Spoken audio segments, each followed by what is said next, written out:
Welcome to episode 431 of That Triathlon Show, the podcast presented by scientifictriathlon.com. I'm your host Michael, and on today's episode I interview Christophe Balestra.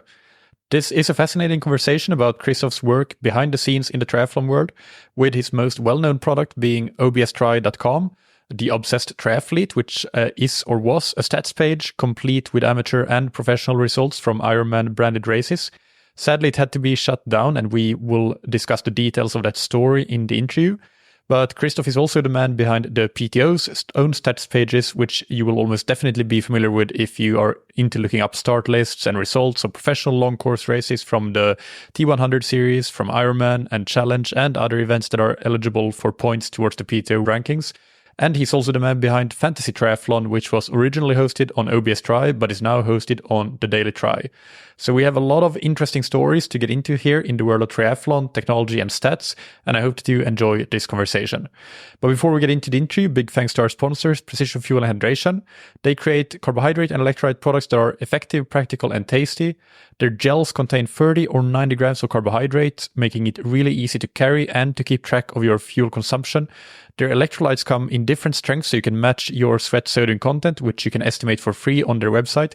And for longer rides, when you might want something to chew on, you can try their delicious chews, which are among my favorites. I've used the entire range of Precision Fuel and Hydration products for years, and I think they're absolutely fantastic. And as a TTS listener, you can get 15% off your first order by using the code TTS24 on precisionfuelandhydration.com. And thank you to Senate. The Senate Indoor Swim Trainer allows you to improve your technique, power, and swim training consistency. The great thing about the Senate is that it's so versatile, so you can make it work to suit your swim-specific needs. For example, if your needs are more technical in nature, there are definitely a lot of technical improvements that you can make with the help of the Senate. But you might also be somebody that needs to improve their pure force and power in your swim stroke, and the Senate is brilliant for that as well. They have a great library of video guided workouts that you can pick and choose from to find the sessions that best suit your needs. And the best thing is that you can try the Senate risk-free for 30 days and get 20% off your first order on senateinturn.com/TTS. Now, without any further ado, here's the interview with Christophe Balestra. Welcome to That Triathlon Show, Christophe. How are you doing? Good, very good. Happy to be here and talking to you. Yeah, I'm excited to have you. You're maybe not the usual kind of guest. You are an athlete, a triathlete, but the capacity that I'm interviewing you in is maybe slightly different than the typical guests. So why don't you start by introducing yourself to the audience? I don't think anyone would know me for what I've done in triathlon. I did a lot of them, but that was just purely my passion. But people might know about me or what I've done through a website that I created, what's called the Obsessed Triathlete, Obstri, which unfortunately I had to shut down like a few months back. Yeah, no, and I think that was a very sad day for me, certainly, because I was a big user of the website. I was a happy premium customer. I found it an exceptional tool as a coach. I think we'll get to it a bit later, but I really used it a lot in coaching with race strategy and goal setting and things like that for my athletes. So it was a fantastic tool. It's a shame that it had to be shut down. We'll get to that in a little bit, that for people not familiar with Obstri. But let's start a bit more with how did you get into triathlon yourself, and then at what point your professional career is obviously more in technology and programming and so on. So how did that, at what point did you decide to combine those two interests? Yeah, so my background is I made video games for many years. I shipped games like The Last of Us or Uncharted. I was the co-president of the company who made it. And then I guess I just wanted to do something, I guess, before I turned 40, and like an Ironman sounded like something that would be a very great challenge. And so when I was 39, I just started training for it, and I did my first Ironman before I turned 40. And that's just how I got into the sport. And when did you was Obstri, the Obsessed Triathlete, was that your first time that you used your programming skills in the realm of triathlon? So I guess I was like starting then just in triathlon and started getting, how it is. You get really into it and kind of geeky about it and interested about just all like numbers and stats and things like that. So it's like I was, I guess I was just very frustrated with the fact that it was just so hard just to find results online, even my own results and like friends or results. I was like, just why is it so hard? Why can it be just like simple?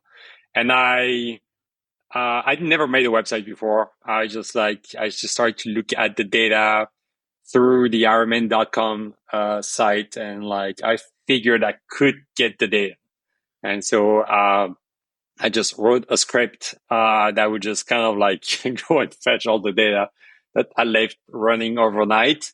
And the next morning, I had just all the results on my own database. I'm like, okay, well, I guess now I have all the data that I need just to make a website. But it was just more like out of frustrations for just myself. I wanted to make it just for myself first. And then I like, okay, well, it's probably going to have some, if I'm interested in it, knowing triathletes, there are probably going to be other people who would be interested in, hence the name Obsessed Triathlete.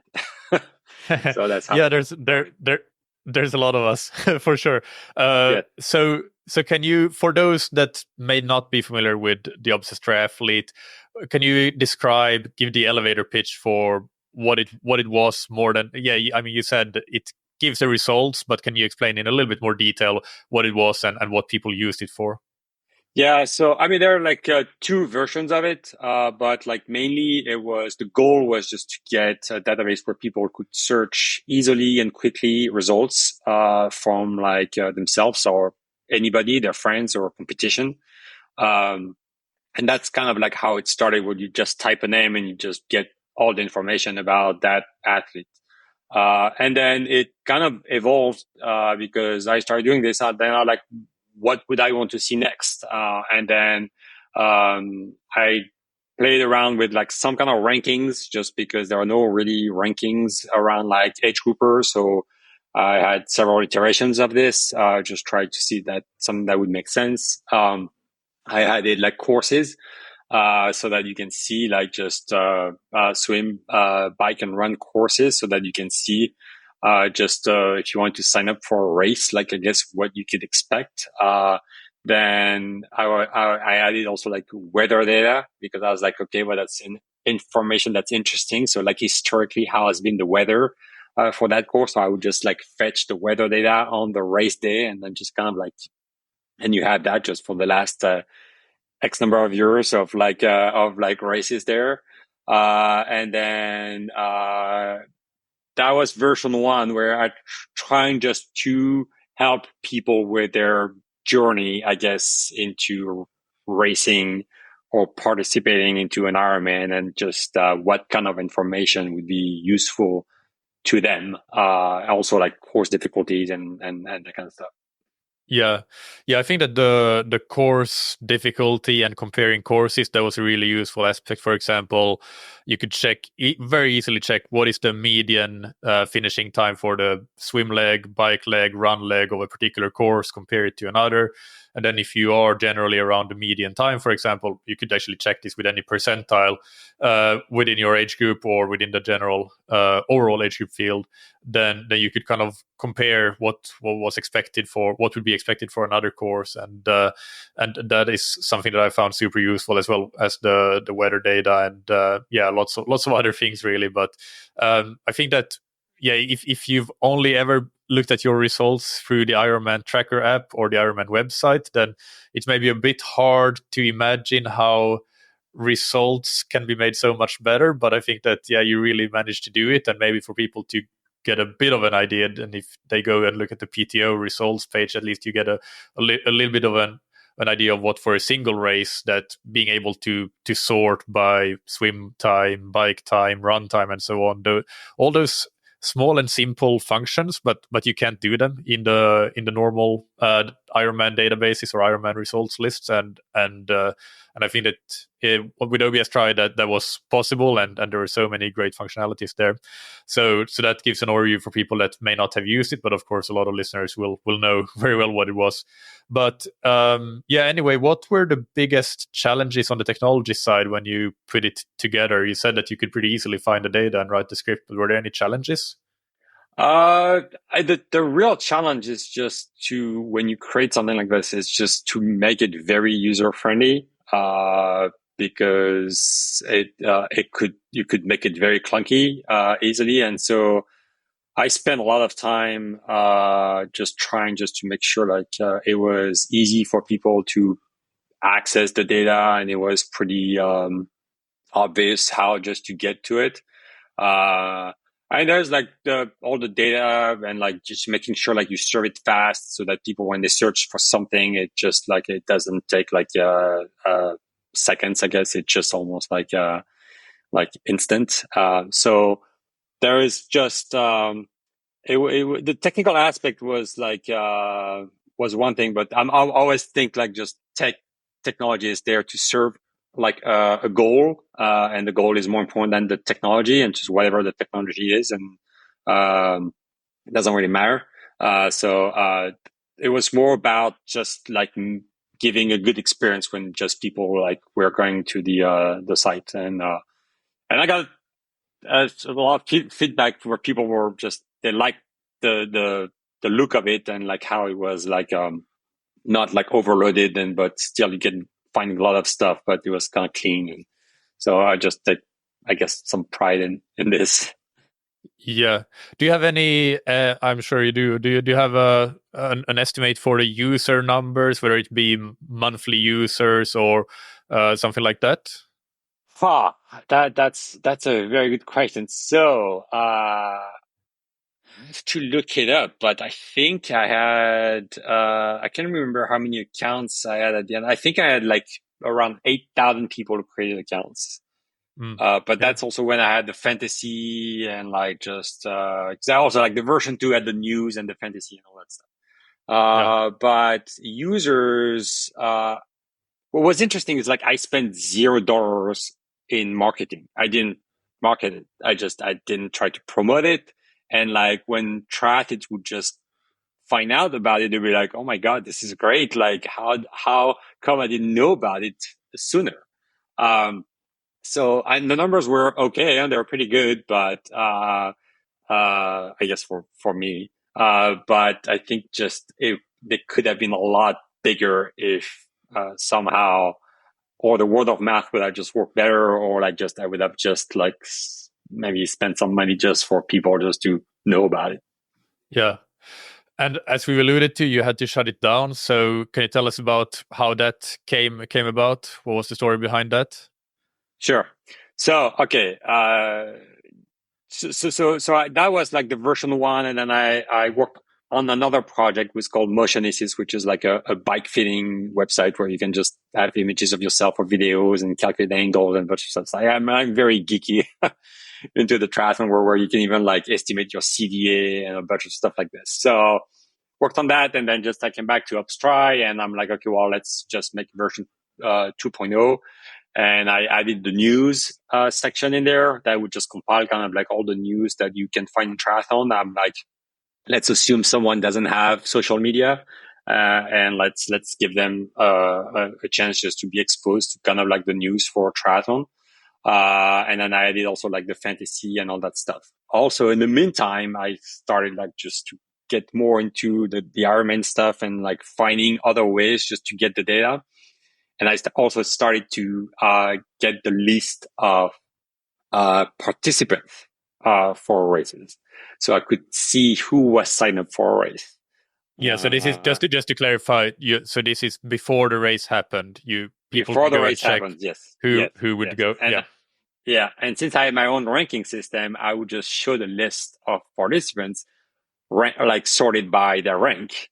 So if you are a pretty good triathlete, it was a great way for you just to kind of look at your competition, just kind of on the day, and like get an idea of like who's going to be there and how hard it's going to be on a podium or something. And I guess Ironman found out about it. A little bit my fault because I reach out to them, say, hey, there are people who come to me complaining about the results that are wrong, and I was getting the data from their side. So that means if I was wrong, their side was wrong as well. I was like, do you want me can we work together so I can kind of like tell you when something is wrong or something, like just and it escalated to like more people at Ironman, and at the end of the day, they were not happy with me having access to all that data. Participants, they shut it down very quickly. I think it was probably related to the fact that having the exact numbers of people sign up for a race maybe was not good for them. Maybe sometimes they don't really want to know how many people are just sign up for a race. It could be some like maybe some people like didn't want to know that just they were, or didn't want other people to know that just they were signed up for a race. So I don't know exactly, kind of like in terms of like people's like just if they wanted like just that to be out there. And then I guess ultimately I was making a product that if they wanted to make, and I was petitioned to them, and if they make it, then they make it where they can probably make money off of it because they can have sponsors in there, and they released like on their Ironman like some kind of profile for the athletes with their results. It's not great. It's kind of clunky, I think, and it's just like very slow. But when they show the results, they have the Wahoo watch, which at first I couldn't see my results. I was like, oh, it's in the middle of the watch. But then that means Wahoo is paying them to have their logo and their watches there on their platform. So if I make a product that is with their like in quotation marks data, because I don't know who really owns the data, do the athletes own the data or does Ironman own the data? I don't know. Then that means I devalue what they could do and what they could make money off. And so that's why like they were not happy with me just having something like that out there, because it would be hard for them just maybe to compete or maybe just like it's just the Ironman. This is how they are. So but I ended up talking to them, and I was like, okay, it's not gonna go anywhere, and I knew that it would not come down very nicely with them. So I decided just to stop premium so that people would stop paying, because I didn't want to start having people paying, and then 2 weeks after I'm like, okay, it's done. So I started 6 months before where I had the website for free, and then after that, when I knew just Ironman shut down my access. They shut down my private IP address at home. They shut down they blocked my private IP address, blocked my server IP address. And I'm like, I could go around it, but I'm like, it's just it's not worth it at this point. I don't want to get into that kind of battle. So I decided just to shut it down, because Obstri was there for people to get their results, or all the results with stats and all that stuff. And it's not a service that I could provide anymore. And that's what Obstri was mainly known for. So I'm like, there's no point. So it didn't ever get to the point of a legal battle. They shut down your pathway technologically before it came to that. Is that how it went? Yeah. I don't think that's where I could have gone around it. I mean, with VPNs and all that stuff. Yeah. I could have done it, but I'm like, and it didn't come to anything legal, and I don't think I have the will to get into this. Just to be honest, I mean, it's a passion project. I mean, I did this by myself, no one else. I mean, everything you have seen on Obstri was all me. Every decision on how it looks, how it feels, even the Obstri logo, and I did everything myself. I mean, all the courses I was going out there and finding people on Strava who were public, and I could grab like the course from there when they raced on that day. And like, I just did everything myself. I'm like, it's purely by passion. And, if it started like to become with legal stuff, I'm like, I'm not interested. Yeah. I was not willing just to fight that fight. Yeah. And why do you think wouldn't it have been in Ironman's interest to maybe offer to buy it off of you or work with you to create their own product that then could be sponsored? They kind of like hit in a little bit, like see if I want to work for them. But I'm like, just at the time I was like, no, I'm good. Maybe if I was willing, maybe something could have been worked out. I'm not sure exactly how they do. I mean, just their website is just not that great. It's very slow. I've never seen a website that slow. I don't know how much money they spend on it, but just tech wise on the web, it's just it's not great. But I don't know if they care. Even if they had just entertained the idea, I don't know if I would have gone for it anyway. Yeah. So with Obstri no longer existing, and you mentioned that one of the big obstacles or what made Ironman potentially what made Ironman not like it was the fact that you had access to the registration lists and people could know in advance how many people were registered, who was registered, and so on. The results after the fact are out there, so people can easily know how many people finished. At least you can't necessarily see DNFs easily. Well, you can see them actually. You can, but you. So what I'm getting at is it possible for somebody who is technologically savvy to do something similar, to create a database where you can get access to the results, or have Ironman shut the door on that somehow? I haven't looked recently, but I think there's probably ways to get the results. I mean, there are like ways to get results from the tracker. That's not the way I was getting the results. I was getting the results from a few other pathways. But I think they shut down, they blocked my IP address, but I think anyone else is still fine. I don't know if the data is still available to anyone. I'm not sure. Especially since they released their new way to like show results. So maybe I mean, you can try and then good luck. Yeah, I'm not gonna try, but we have lots of smart listeners, so maybe somebody else will. Yeah. I'm just curious. Yeah. Go for it. Yeah. So moving on, or is there anything else before we move on from this topic? Is there anything else that you want to mention about Obstri? Any final points on that?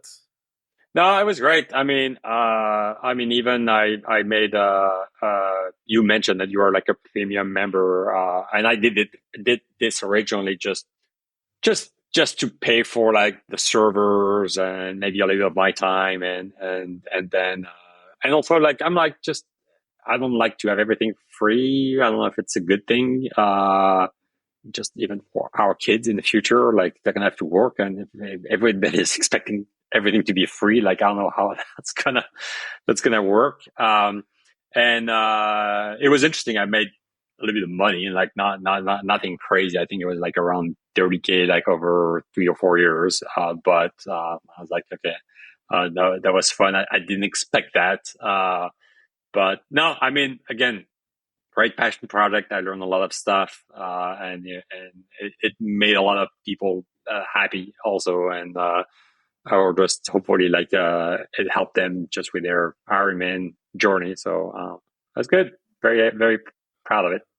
Yeah, no, I mean, there's been a lot of tools over the years that I've signed up to and then unsubscribed from, and but yeah, this is definitely the one that I was very sad that that it was no longer an option to be subscribed, because it was genuinely super useful.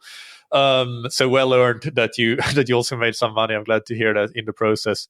So the next topic then I want to ask about is that you went on to work for about a year as the CTO for the PTO. And at the time, I'm reading from the press release that they announced that your focus will be the integration of the latest innovations in sports broadcast technologies to PTO broadcast platforms. So can you elaborate a bit? What does that mean? What were you working on? The first thing I did when I joined, and I think CTO is probably a title that I got based on what I've done in video games before, but it was probably not the right title for me. Because I was also like in LA, I'm in Los Angeles, and everybody else is in London, so it was kind of complicated. The first thing was if you're familiar with their stats websites, where you have all the results for the pros, and so I did all of this. So that's where you have the rankings and everything. Someone else has taken it over, but like originally, I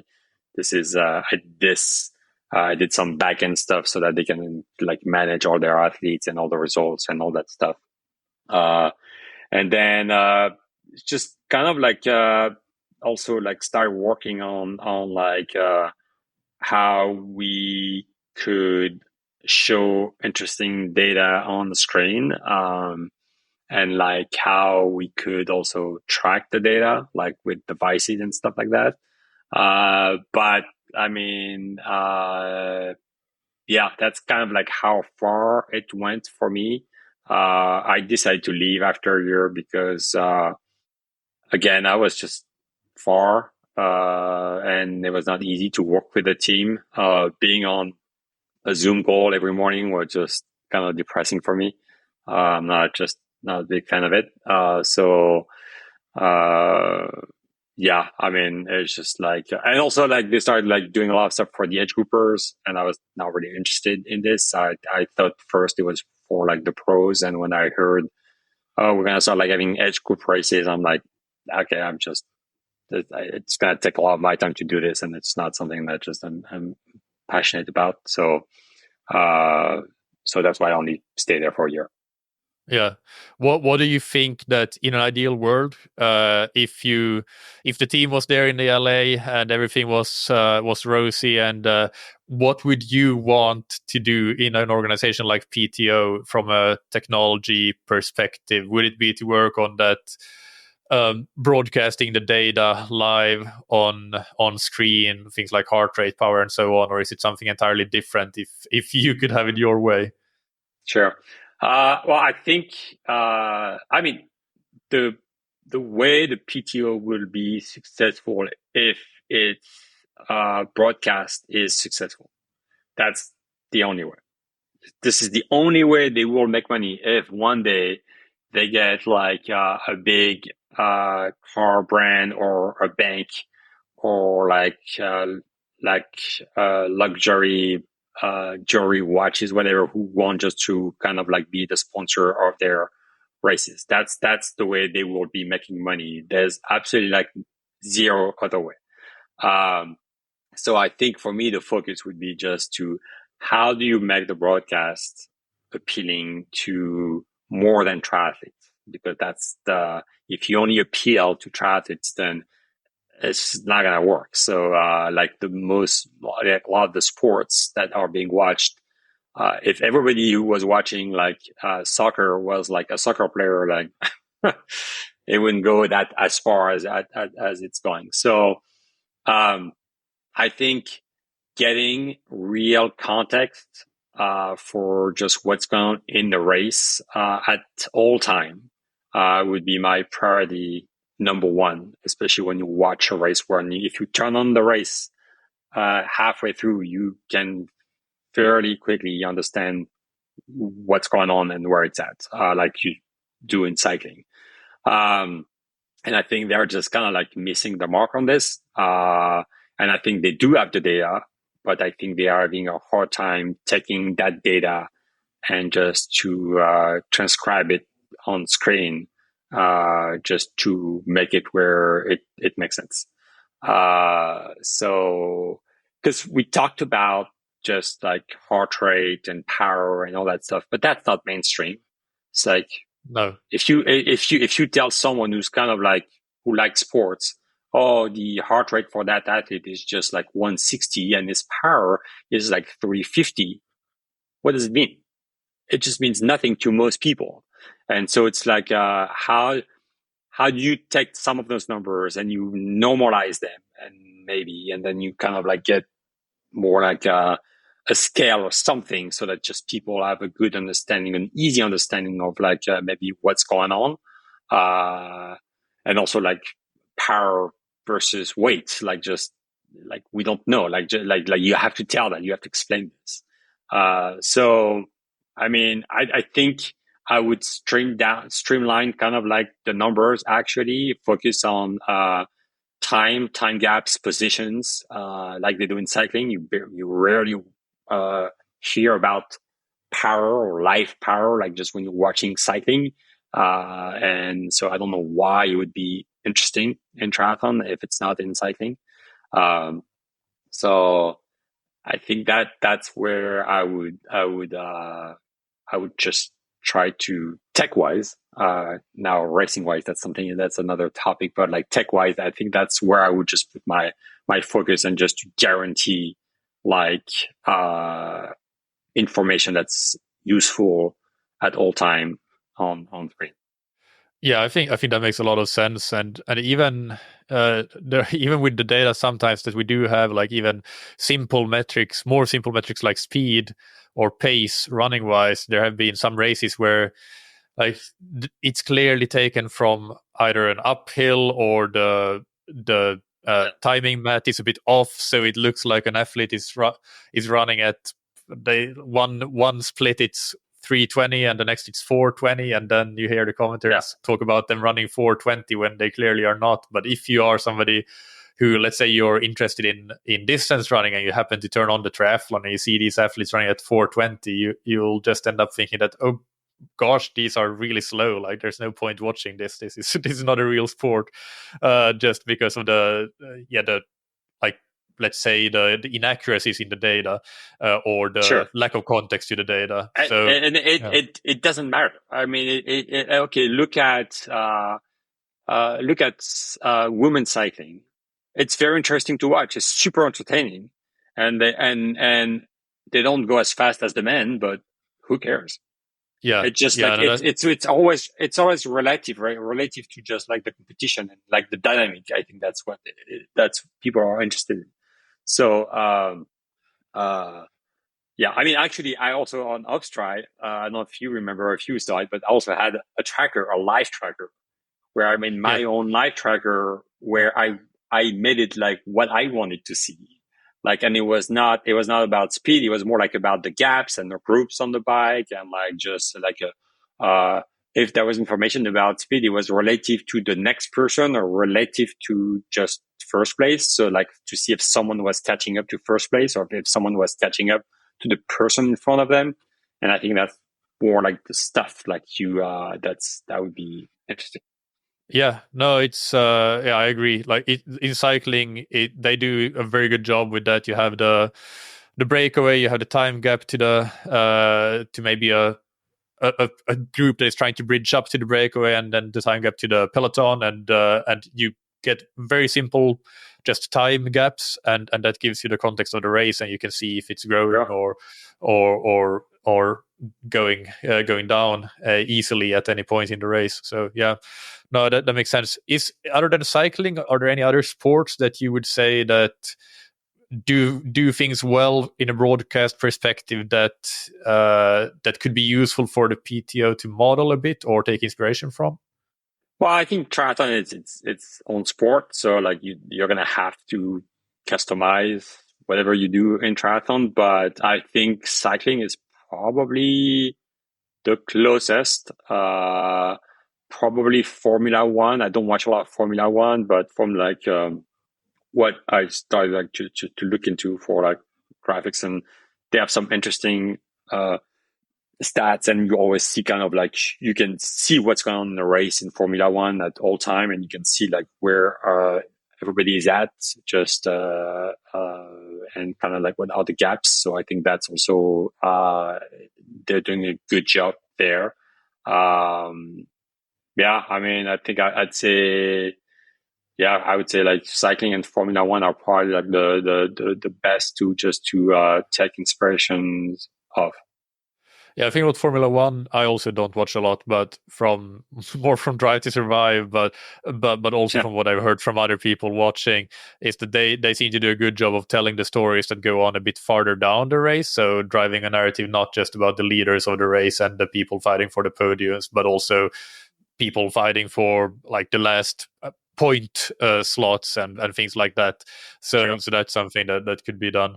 And one final point on this, on the broadcasting here, I guess, are you of the opinion that everything should be visible on the main screen? You shouldn't have to go to an app or a second screen or so to be able to get the context? Or do you think that there is some reason to maybe have some extra detail on a secondary screen or secondary page or app?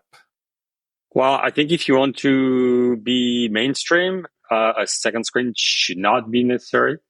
If it's necessary, then you're probably going to be missing on the becoming mainstream. And I would say focus on like the broadcast first. Nail that, make that as good as it can be, and then maybe after that, maybe you can just look at a second screen. But if a second screen is necessary to understand the racing, I think you're failing. Yeah, absolutely. So let's move on from that. And you mentioned in our email conversation that you now do a bit of work for Daily Tri, and Daily Tri has picked up the Fantasy Triathlon that you had on Obstri before. So I guess that's one of your main things. Is that what your main work now with the Daily Tri, or is there anything else that you're doing on that side as well? Yeah, it's mainly what I've been busy with. I mean, I'm not working. We're not. Travis, he's a very nice guy who created like the Daily Tri. I mean, he's just trying to survive in this, and just like so I'm trying to help him, and so I made a whole website and the fantasy, and I'm doing also like some other stuff for his Instagram account, some 3D videos of the races and stuff like that, just because I like doing it and I think it's fun. And so yeah, I've been mainly focusing on this and just trying to, I think our goal is just to make fantasy as successful as it can be, and just like it's a great way for people to be invested in the race a little more than just if it wasn't there, because you would care probably a little more about an athlete if they finish in the top 5 or not, depending on who you picked. And so I think for me, the reason why I did the fantasy on Obstri and like in here, it's to have another way of people to interact with the sport beside being a triathlete. And so it's a fun way for them just to interact with the sport. It's a good way for them just to be more informed about the sport, and it's a good way also like for them just to kind of like connect in general like with the sport. So ideally, we'll just get more and more people who can just play it and be interested in it, and then maybe Travis can start making some money with this by if we can partner with brands, then just for the fantasy or things like that. But yeah, I mean it's interesting to do, and I think someone's got to try it. So we're just we're going for it. We'll link to that so people can check it out. I agree. I think it's fun. It makes you engage a bit more with the races, and so definitely can recommend that. Can you explain in a nutshell for people that haven't played fantasy how how it works now, and then we Sure. can go into future goals for it and development areas. Sure. So the goal of the fantasy is just for you to score as many points as possible. And the way you do it, it's by picking like your top 5 athletes based on you pick their place. So you pick first place, second place, who you think is going to be finishing in those positions for men and women, when usually they are like just both racing on the day. And then based on your picks, then you score points, and then you also score points for the fastest swimmer, cyclist, and runner on the day. And there are like some kind of bonuses. If you get the place right, then you double the points of the athlete. And then we just calculate all the points, and then and then there's some leaderboards. There are global leaderboards. We also have leagues so that people can play with their friends and kind of like have a healthy competition, because sometimes like when you're like a leaderboard out of thousands of people, it doesn't mean much, but like being second or first with your friends means a lot more. So that's why we also have leagues, so that just people can kind of like do that together. Yeah, no, that's a good description. Maybe I should start that Triathlon Show leaderboard. That could be fun. And also one thing that I wanted to comment on is that I like that in some very simplistic fantasy implementations in other sports that I've seen, you only get points if you pick the exact right position. And what I like about yours, I mean, it's not rocket science exactly, but you get points kind of based on how close the athlete is to the position you picked. So it's not as if you have to pick the exact right position. Like you don't have to pick Patrick Lange finishing second in Texas. You get points if he finishes third or first, but obviously the closer you are, the more points you get. So if you get the right place, you double the points. You double the points. Yeah, but it feels like it's more. Yeah, you have to, like, at least when I do it, maybe I'm too competitive, but I sit down and think about it and look at some past results and things. So it's not so much. It's not just about luck that I've seen implemented in some other, not in triathlon specifically, I can't remember, but in other games of a similar nature where it feels like more like somebody finished 1 second off your position, but then you get 0 points for them. So yeah, it's a good game. It's meant to be fun. It's meant to be fun. Yeah, it's meant to be. Yeah. So what are you looking to develop? Obviously, getting more people to play and so on. But are there any features you want to implement or anything else in the pipeline? Sure. So one thing we're going to release, it's already on the website, but we haven't really talked about it yet. But we have our own ranking system, so that and it's mainly to help you with the fantasy. Actually, I was just working on doing the short course rankings right before I joined you. So you'll have like rankings for long course and short course, and then and rankings for swim, for bike, run, and overall. So that just you're trying to get like some kind of like people more informed about just their fantasy choices, and have some kind of profile for like each athlete. So that's coming down the pipe. We really want just with the daily try just to find a way to get live data, so that just you can get live results for a race. Like if you look at procyclingstats.com for cycling, they just have like all the live information about when a stage race is taking place, or like or any cycling race, or like the big ones. So ideally, we'd love to be able just to have our own tracker there for World Triathlon. It's all in. Go for it. You can use whatever you want. Feel free to access all our timing data. It seems like the PTO is okay with us doing it, that for like all the T100 races. And then Ironman, we'll see. It might be, we'll give it our best shot. but it might happen as well. So, I mean, the goal is just to make it like a place where, like, if you're a triathlon fan, that's a place to go to.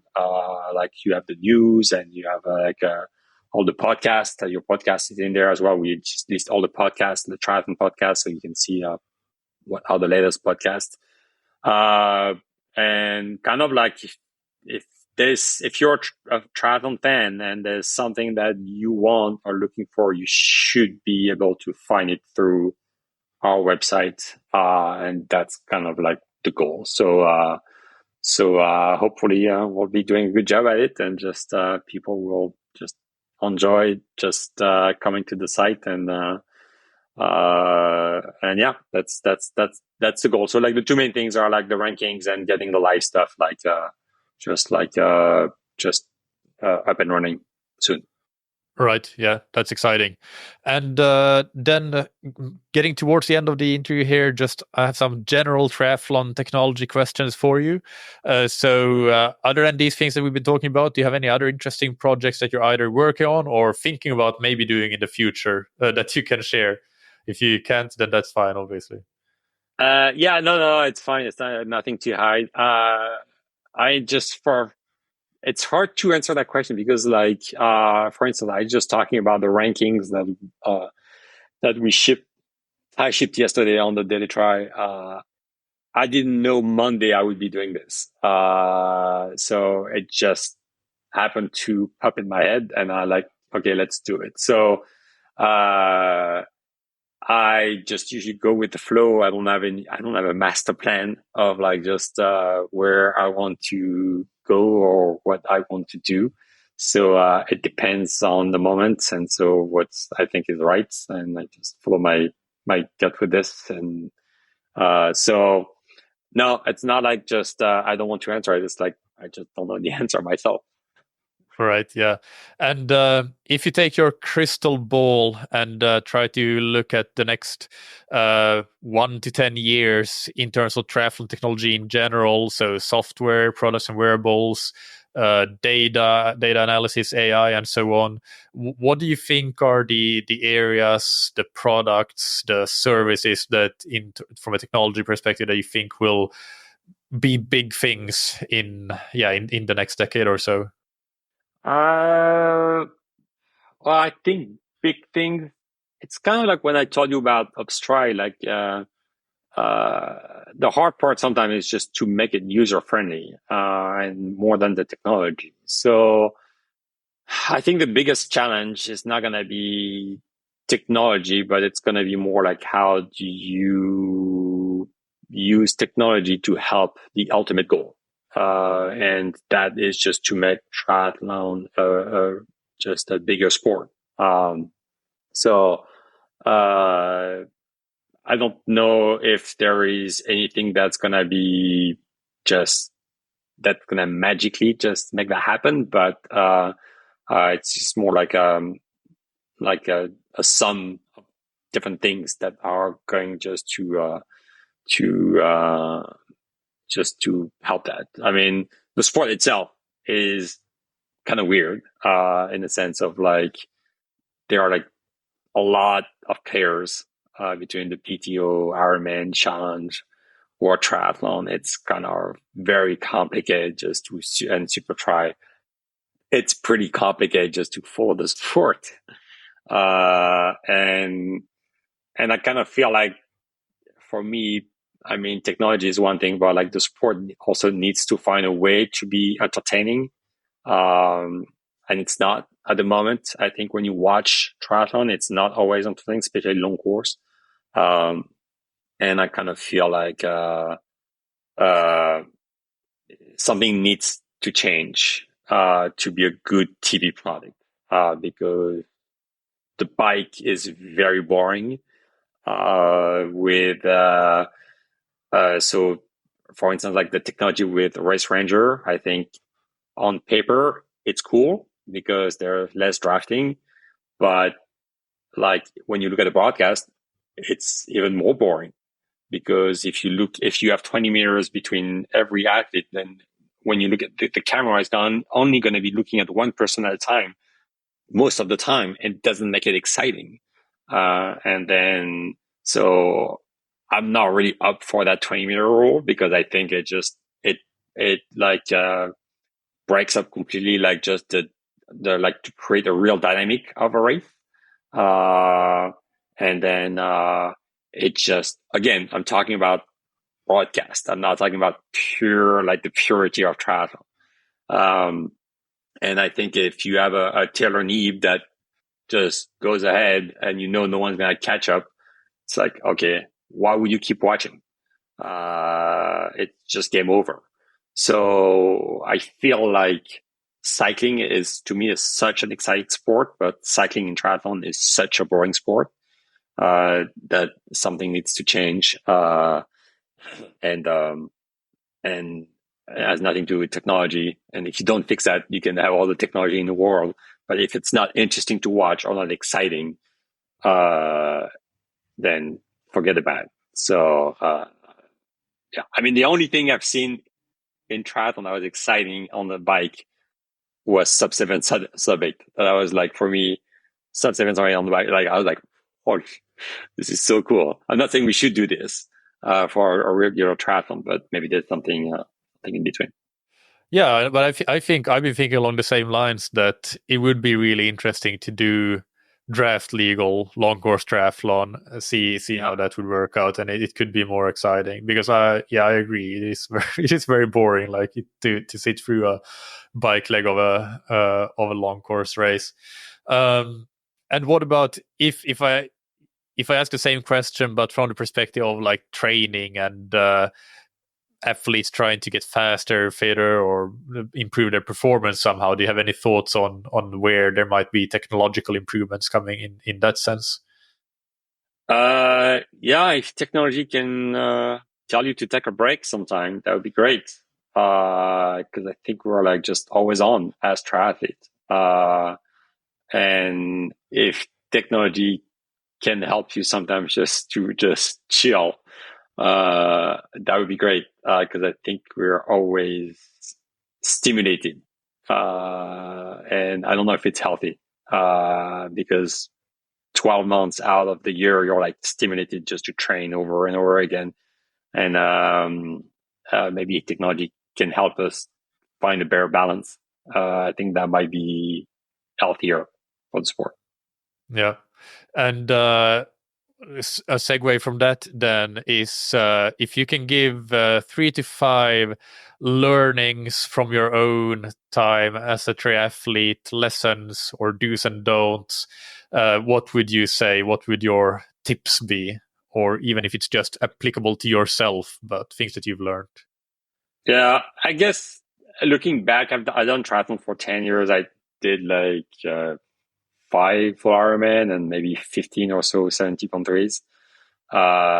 And I wish I had taken like a real off season every year, like just a couple months off, not being on the couch and eating potato chips, but like off of like structure training and like being able just to forget about triathlon. I think that's it is so easy just to kind of like get caught up into it like all year long, and I regret that I've done that. I think it would have been better for my mind and like my body just to kind of like just take the real rest. But yeah, otherwise, I really enjoyed my time when I was just doing a lot of triathlon, and it was fun and I learned a lot.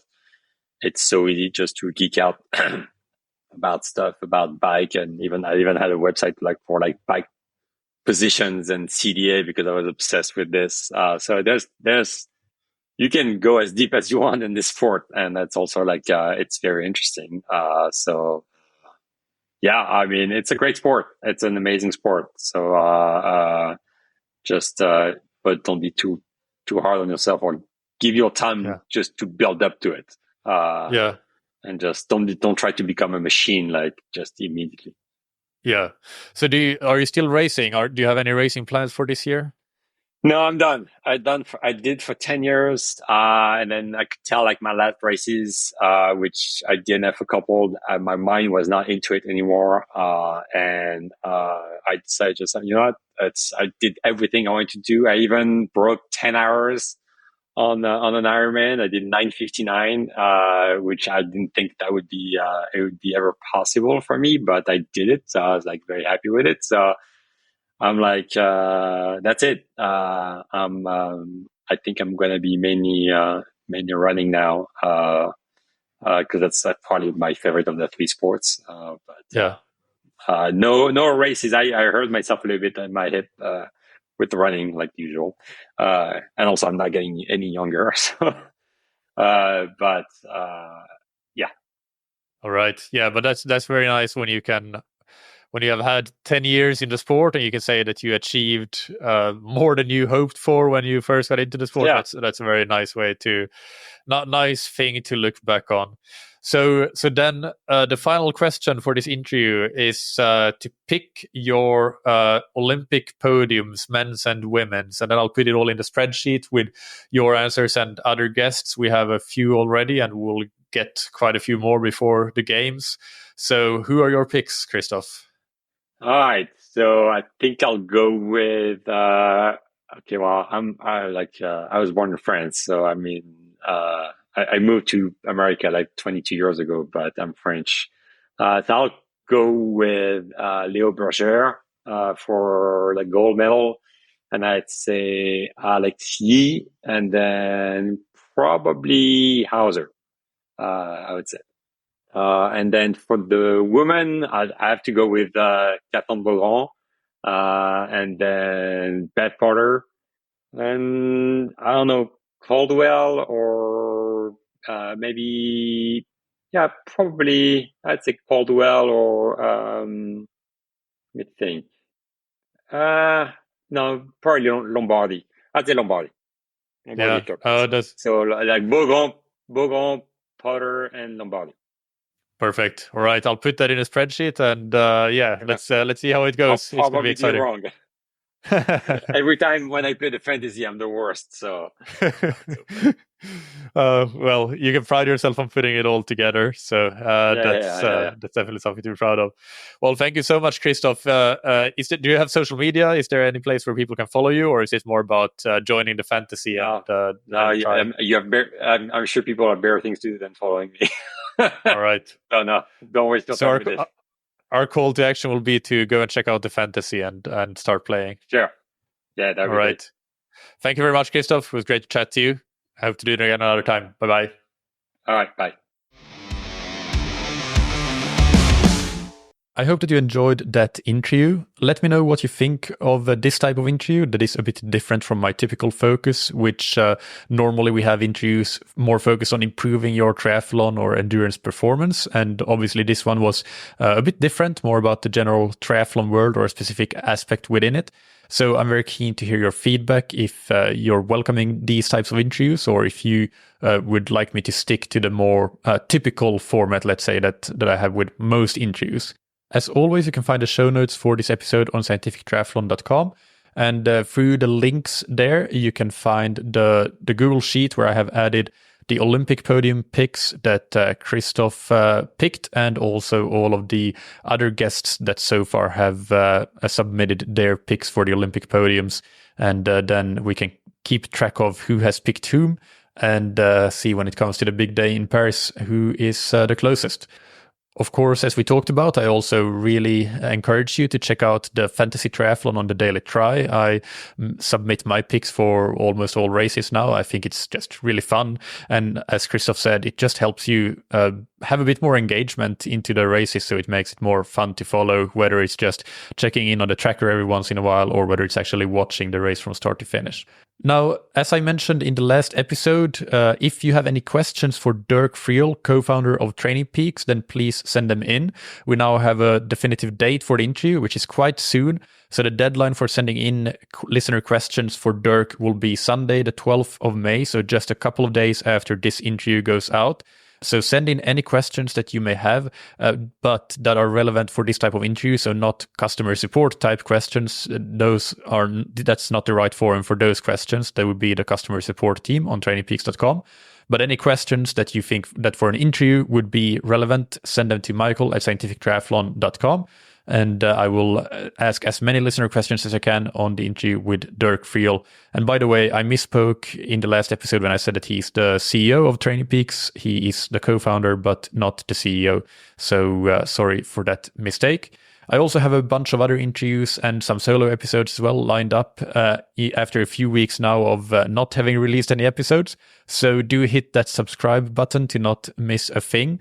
And also, it would really mean the world to me if you could submit a rating and a review on Spotify or Apple Podcasts, wherever you get your podcast, and you can submit a rating and review. And just try to spread the word about the podcast. Word of mouth is the best way really to grow any podcast. So it really helps if you do that and get anybody who doesn't know about it to give it a try. And if they like it, hopefully they become a listener.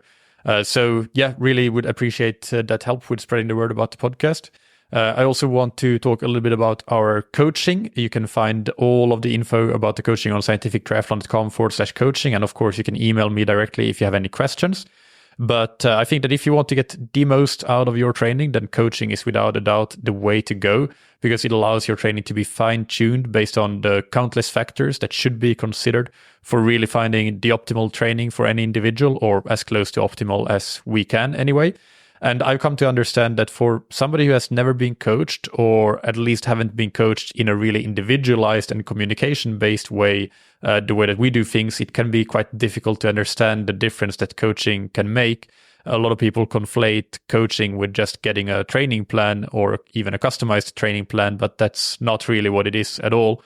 So if you're curious in the slightest, then first of all, go and read our coaching page on the website, because there we explain all of the things that go into coaching. But then get in touch with us directly, and we can set up a discovery call so you can have a chat with one of our coaches or myself and make an informed decision about whether it makes sense for you to start with a coach or not. We don't have any startup costs or minimum commitment terms, so there's not a lot to lose if you sign up but then decide that coaching isn't for you. So try to make it something that anybody can at least give a try to see if it's something that they would benefit from and makes sense for them. So I'm going to read a review that we have received from Steven in the United States. As usual, I'm going to change the name of the coach in question to coach, because it's not about highlighting any one of our individual coaches, but it's about highlighting the type of service we all strive to offer. And Steven writes, "Coach is outstanding. He's the best coach I've ever had. He has found the right balance of workouts so I can continue to improve, but I'm not consistently tired. He always provides me clear answers on why we are doing each workout. He provides timely adjustments based on my training activities and or changes to my work schedule. We communicate a ton, and the communication is effective and fits my personality. Your coaching is top-notch. I am grateful for the support that I have received." So again, if you are curious, just get in touch, and we can set up a free discovery call and see if coaching is something that you could benefit from. Now, finally, big thanks to our sponsors, Precision Fuel and Hydration, that you can find on precisionfuelandhydration.com. If you're looking for high quality, practical and tasty fueling and hydration products, make sure to try Precision Fuel and Hydration. There are a range of options from drink mix to gels to choose, so you can easily find your personal favorite. Don't forget to take 15% off your first order with the code TTS24. And thank you to Zen8. The Zen8 Swim Trainer is a great tool to have in your toolbox to improve your technique and power, to target specific aspects of your stroke, and to maintain consistency when you don't have time to get to the pool. You can try the Zen8 risk-free for up to 30 days and get 20% off your first order on zen8swimtrainer.com/TTS. Thank you, as always, for listening. Keep training smart and keep loving triathlon.